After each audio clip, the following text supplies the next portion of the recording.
Avant de plonger dans cette histoire incroyable, pensez à vous abonner à la chaîne et à activer la cloche. Ici, chaque récit a quelque chose à dire, et vous ne voudrez pas en manquer un seul. Le harceleur s'est moqué du mauvais garçon. Mais 10 secondes plus tard, il suppliait qu'on l'aide. Une histoire américaine inspirée de faits de harcèlement, de rédemption et de courage intérieur. À Jefferson High School, dans la banlieue sud de Chicago, les couloirs n'étaient pas seulement des lieux de passage. C'étaient des terrains de chasse. Chaque jour, entre les casiers en métal cabossé et les affiches scolaires jaunies, se jouait une danse silencieuse de pouvoir, de peur et de domination. Et dans cet écosystème impitoyable, Chase Donovan régnait en maître absolu. Capitaine incontesté de l'équipe de football, un M90 de muscles taillés à la salle de sport, mèches blondes savamment décoiffées et mâchoires carrées de film hollywoodien, Chase était ce que beaucoup de professeurs appelaient avec admiration un leader né. Mais les élèves, eux, connaissaient sa vraie nature. Chase n'était pas seulement populaire, il était intouchable. Et il le savait. Il n'avait pas besoin de lever le poing pour blesser. Une remarque acide sur ton apparence. Une plaisanterie humiliante au milieu de la classe. Un faux message envoyé depuis ton téléphone volé.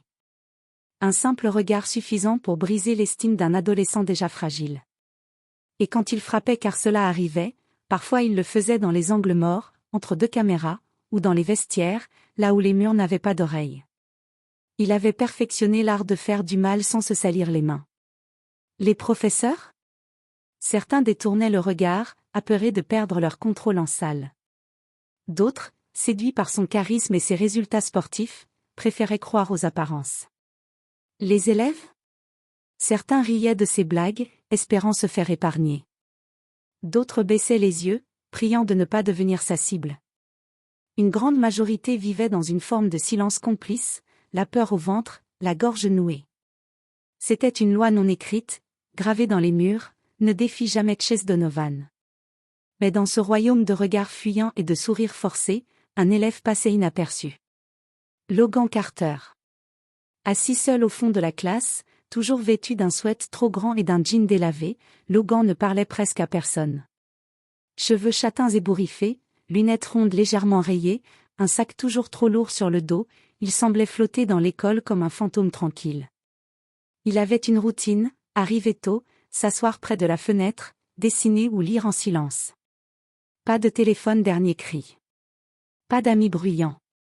Pas d'interaction inutile. Certains l'ignoraient. D'autres murmuraient qu'il était « chelou » dans sa bulle, ou même un peu flippant. Mais personne ne s'en souciait vraiment. Il n'était ni une menace, ni une proie intéressante. Et pourtant, il portait en lui une force que nul ne soupçonnait. Chaque matin, à 5h30 précise, Logan quittait sa chambre dans le petit appartement qu'il partageait avec son grand-père, Samuel Carter, un ancien soldat des forces spéciales. Pas de TikTok. Pas de musique dans les oreilles. Juste le silence, et la discipline d'un rituel transmis depuis l'enfance. Dans un garage transformé en dojo, éclairé par une simple ampoule nue, Logan s'entraînait. Il répétait inlassablement les mêmes gestes, les mêmes techniques. Jiu-jitsu pour la souplesse. Krav Maga pour la réactivité. Taekwondo pour l'équilibre. Et la méditation, toujours, pour l'esprit. Il ne s'entraînait pas pour blesser. Son grand-père le lui avait appris dès le premier jour. Se battre, c'est ce qu'on fait quand on a perdu. Le vrai guerrier n'a pas besoin de violence. Il se maîtrise, il observe, il endure. Jusqu'à ce que l'ennemi s'épuise tout seul. Et Logan avait enduré. Pendant des années, il avait subi les moqueries, les petites agressions, les remarques murmurées dans les couloirs. Il savait comment esquiver sans répondre. Il savait respirer profondément quand l'humiliation brûlait dans sa gorge.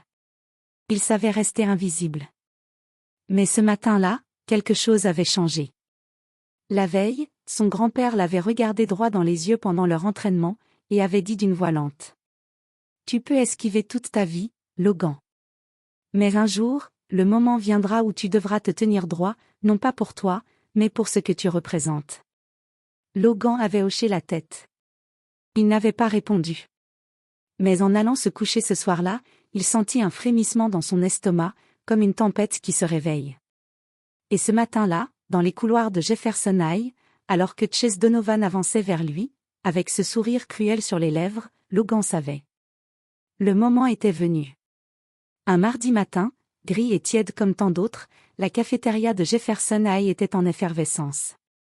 Les plateaux claquaient, les voix se mêlaient, et les discussions tournoyaient autour des banalités de la veille, le match du vendredi, les potins des couloirs, les profs trop sévères. Le fond sonore était constant, bruyant, presque étouffant. Logan Carter, lui, était à sa place habituelle. Au fond, contre le mur, table numéro 23, juste en dessous de la grande horloge qui faisait un bruit régulier, hypnotique. Tic. Tac. Tic. Tac. Comme chaque jour, il s'était assis seul, un sandwich beurré emballé dans du papier ciré, une pomme verte, et son carnet Moleskine ouvert devant lui. Il dessinait une scène de forêt, sans y penser. C'était un de ces endroits qu'il aimait imaginer, loin d'ici. Calme. Pur. Il s'enfonçait dans le silence de son esprit, quand une ombre massive vint obscurcir sa table. Et tout se figea. Chase Donovan. Debout devant lui, flanqué de ses deux acolytes, Kyle, au rire bête, et Trevor, au regard vide, il affichait son sourire préféré, celui du prédateur qui a flairé une proie facile. Tiens, regardez qui est là. Le petit moine zen dans son coin. Logan releva les yeux sans brusquerie. Son regard était calme. Profond. Insondable. Il ne bougeait pas. Mais Chase, lui, bougea. Un coup sec. Brutal. Le plateau de Logan fut renversé. La pomme roula au sol. Le sandwich s'écrasa. Le jus tacha son carnet. Un rire gras jaillit dans la foule qui observait déjà la scène de loin. Oups. Le petit artiste a fait tomber son goûter. Trevor éclata de rire. Kyle se tapa la cuisse. D'autres élèves, autour, rirent par réflexe, par panique, par lâcheté. Mais Logan ne dit rien. Il se pencha doucement pour ramasser son carnet, le papier taché mais intact. « Tu vas pleurer maintenant ? Tu vas appeler ta maman ?» insista Chase, en approchant encore. Les rires redoublèrent. Mais ce jour-là, quelque chose avait changé. Logan releva lentement la tête. Son regard n'était pas vide. Il n'était pas effrayé. Il n'était pas humilié. Il était ferme. Silencieux. Entier. Un regard d'homme, pas d'adolescent. Un regard que Chase ne comprit pas. Chase, laisse-moi tranquille. Je ne veux pas de problème. La voix de Logan était posée, basse, claire. Elle n'avait pas tremblé. Mais aux oreilles de Chase, c'était une provocation. Parce que dans sa tête, toute parole sans peur égale affront. Trop tard pour ça, tapette. Et soudain, tout s'accéléra. Il le poussa. Une fois. Logan recula d'un pas. Il le poussa encore. Plus fort. Logan vacilla, mais resta debout. Chase serra les poings. Il leva le bras pour frapper. Et alors ? 10 secondes. C'est tout ce qu'il fallut. Logan se redressa à peine, pivota sur sa jambe arrière, saisit le poignet de Chase avec une précision chirurgicale, et d'un mouvement fluide, le retourna avec une clé circulaire. Chase, surpris, déséquilibré, bascula vers l'avant. Boum. Il s'écrasa contre le sol, sur le dos, comme un sac de sable. Ses acolytes n'avaient même pas eu le temps de réagir. La cafétéria tout entière se figea. Un silence de mort. Puis, les portables sortirent. Lents, mécaniques, comme des témoins silencieux. Les caméras filmaient. Chase grogna. Furieux. Rougi par la colère, par l'humiliation. Il se redressa d'un bond. Espèce de... Il lança un coup de poing. Logan l'esquiva d'un simple pas. Un deuxième. Logan s'accroupit et se releva de l'autre côté. Un troisième. Logan leva le bras, détourna le poing et fit une rotation intérieure. Le corps de Chase suivit le mouvement. Puis, sans violence, sans un mot, Logan avança, posa simplement sa main sur l'épaule de Chase, et appuya. Chase tomba à genoux. Logan ne cria pas. Il ne triompha pas. Il tenait Chase dans une position de contrôle parfaite, celle qu'on enseigne pour neutraliser sans blesser. Il ne tremblait pas. Son souffle était calme. Son visage, paisible. Il aurait pu l'écraser. Mais il ne le fit pas. Ça suffit, Chase. Ce n'est pas moi que tu combats. Sa voix coupa le silence comme un rayon de lumière à travers une vitre sale. Chase, haletant, humilié, le visage rouge et tremblant, tenta de reprendre sa dignité. Mais il n'avait plus d'armes. Plus de rire. Plus de public. Plus rien. Lâche-moi, s'il te plaît, je suis désolé. Et dans ses yeux, il n'y avait plus que la peur nue. Les vidéos circulèrent à une vitesse fulgurante. Avant même que la cloche de fin de journée ne sonne, les élèves de Jefferson High n'avaient plus que le même sujet de conversation. Logan Carter avait mis Chase Donovan à genoux, sans un seul coup de poing. Dans les heures qui suivirent, la scène était partout, sur Instagram, Snapchat, TikTok, Reddit. Des ralentis, des montages avec de la musique épique, des commentaires enflammés. Certains élèves, jusqu'alors silencieux, publièrent des témoignages. J'ai vu Chase balancer un élève dans un casier l'an dernier. Il n'a jamais été puni. Logan l'a remis à sa place sans haine. Il est mon héros. Ce mec a fait en 10 secondes ce que l'administration n'a jamais osé faire. Mais ce n'était pas la force qui fascinait les gens.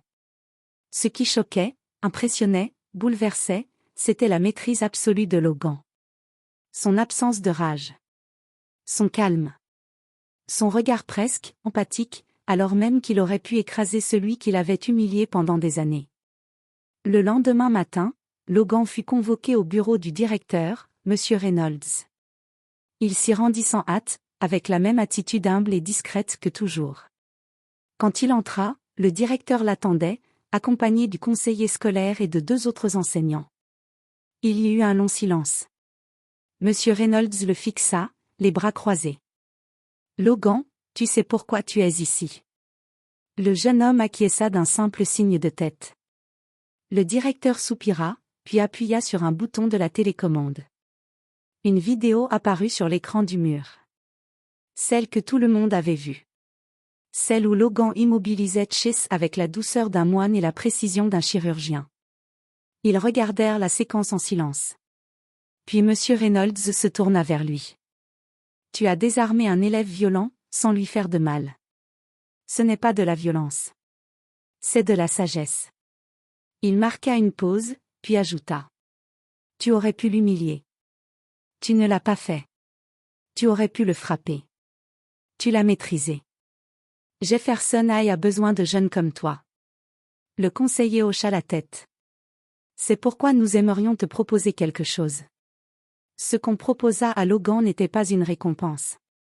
Ce n'était pas une médaille ni un trophée. C'était une responsabilité. On lui demanda de créer un atelier d'autodéfense et de gestion des conflits, ouvert à tous les élèves. Un espace où les jeunes pourraient apprendre non seulement à se défendre physiquement, mais aussi à se reconstruire mentalement, à reprendre le contrôle de leur propre dignité. Logan réfléchit. Longtemps. Puis, calmement, il déclara. « Je veux bien le faire. Mais à une condition. » « Laquelle ? » demanda le directeur. « Je veux que tout le monde puisse y venir. Même Chase. » Le silence fut long. Le conseiller scolaire fronça les sourcils. Mais M. Reynolds sourit lentement. « Très bien. » Les jours suivants, Chase ne reparut pas. Il avait disparu. Certains disaient qu'il était malade. D'autres murmuraient qu'il s'était enfermé chez lui. Les rumeurs allaient bon train. Mais la vérité était plus simple, il avait honte. Honte de ce qu'il avait fait. Honte de ce qu'il était devenu. Et surtout, pour la première fois de sa vie, il avait eu peur. Pas peur d'un autre garçon. Mais peur de ce que cette peur révélait en lui. Pendant une semaine, il ne sortit pas de chez lui. Il avait lu les commentaires sous les vidéos. Vu les moqueries. Les montages. Les hashtags. Hashtag justice pour les silencieux. Logan le maître. Chasé à genoux. Pour le garçon qui avait bâti toute sa réputation sur le contrôle, c'était une chute vertigineuse. Quand Chase revint, une semaine plus tard, il était méconnaissable. Sa démarche n'avait plus rien d'arrogant. Ses yeux évitaient les regards. Il ne portait plus sa veste de l'équipe de football. Et il ne riait plus. Plus de blagues. Plus de provocations. Juste un silence pesant, inconfortable. Les élèves le regardaient avec étonnement, certains avec mépris, d'autres avec pitié. Mais lui ne disait rien. Il portait enfin le poids de ses actes. 3 semaines plus tard, dans le gymnase transformé en dojo scolaire, Logan animait l'atelier qu'on lui avait confié. Ils étaient une quinzaine, des jeunes discrets, des victimes de harcèlement, quelques curieux, mais aussi 2 anciens bourreaux venus comprendre. Le sol était recouvert de tapis gris. Le silence était respecté. La voix de Logan, calme, guidait les mouvements, les postures, la respiration. Et un après-midi, alors que le soleil couchant baignait la pièce d'une lumière dorée, Chase apparut. Il resta immobile à l'entrée. Personne ne l'avait invité. Personne ne s'attendait à le voir là. Mais Logan le regarda simplement et hocha la tête. Pendant 3 séances, Chase vint. Il ne parla pas. Ne bougea pas. Il s'assit dans un coin, observant en silence. Puis, un jour, après la séance, alors que tout le monde rangeait les tapis, il s'approcha doucement de Logan. Ses yeux étaient humides. Sa voix tremblait. « Pourquoi tu ne m'as pas frappé ? Tu aurais pu m'humilier, comme je l'ai fait avec toi. » Logan s'arrêta, posa doucement le tapis qu'il portait, et leva les yeux vers lui. « Parce que je ne voulais pas devenir comme toi. » Il n'y avait ni haine, ni sarcasme, ni reproche dans sa voix. Juste, la vérité. Un long silence suivit. Chase baissa la tête. Puis, d'une voix à peine audible, il répondit. « Je ne sais même plus pourquoi j'ai commencé à être comme ça. Peut-être que je voulais juste que quelqu'un m'arrête. » Et dans ses yeux, il n'y avait plus de peur. Ni de colère. Il y avait un garçon perdu, qui pour la première fois, avait trouvé un mur qu'il ne pouvait pas franchir, celui de la dignité. Les semaines passèrent. Lentement, mais sûrement. L'atelier que Logan avait créé, modeste au départ, devint rapidement un sanctuaire pour beaucoup. Pour les harcelés qui avaient longtemps encaissé en silence, c'était une première lueur d'espoir. Pour les solitaires qui ne savaient pas comment se faire une place, c'était un lieu où leur voix comptait. Et, plus étonnamment, pour certains anciens bourreaux, c'était une occasion inattendue de remettre en question leur choix, d'ouvrir les yeux sur la douleur qu'ils avaient infligée. Logan, avec sa patience infinie, son calme et sa sagesse, guidait ces jeunes pas à pas. Il leur apprenait à respirer, à se défendre, mais surtout à écouter leur propre cœur, à trouver cette force qui ne se mesure pas en muscles, mais en dignité. Chase Donovan n'était plus le même. Il ne s'était pas transformé du jour au lendemain. Il n'était pas devenu un exemple parfait. Parfois, les vieilles habitudes ressurgissaient, un mot mal placé, un réflexe d'arrogance. Mais il avait changé. Il avait appris à s'écouter. À reconnaître ses failles. À accepter ses erreurs. Les regards qu'il croisait dans les couloirs n'étaient plus des défis, mais des ponts. Dans l'atelier, il prenait la parole, parfois hésitant, mais toujours sincère. Il aidait les autres à ne pas répéter ses erreurs. Il était devenu un pilier fragile, un jeune homme en reconstruction. Puis vint le jour où l'école organisa son assemblée générale annuelle. Le gymnase, rempli à craquer, était baigné par la lumière crue des néons. Les parents, les professeurs, les élèves, tous attendaient. Au micro, Logan était invité à prendre la parole. Mais ce jour-là, ce ne fut pas lui qui parla en premier. Chase monta sur scène. Le silence tomba. Les regards se croisèrent, curieux, incrédules. Chase prit une grande inspiration, chercha ses mots, puis déclara d'une voix claire, mais tremblante d'émotion. Le courage, ce n'est pas d'être fort. C'est de reconnaître quand on a été faible. C'est d'avoir le courage de changer, même quand personne ne regarde. Un murmure parcourut la foule. Puis il ajouta, les yeux brillants. J'ai été le tyran. J'ai blessé des gens. Mais aujourd'hui, je veux réparer. Parce que je sais que personne ne mérite d'avoir peur. Une vague d'applaudissements éclata. Chase baissa la tête, ému, mais apaisé. Logan Carter ne devint jamais une star de football. Il ne fit jamais la une des journaux. Il ne fit pas non plus carrière dans les arts martiaux. Mais dans les couloirs de Jefferson High, son nom était désormais synonyme de puissance silencieuse. Ce garçon discret qui n'avait jamais levé la voix était devenu une légende vivante. La légende d'une victoire sans violence, d'une force intérieure que personne ne pouvait lui enlever. Son histoire se murmurait dans les salles de classe. Elle inspirait les nouveaux élèves. Elle transformait des vies. Logan avait prouvé que la véritable puissance ne se mesure pas en coups portés, mais en paix conquise. Et surtout, il avait montré que parfois, la paix est plus forte que la peur.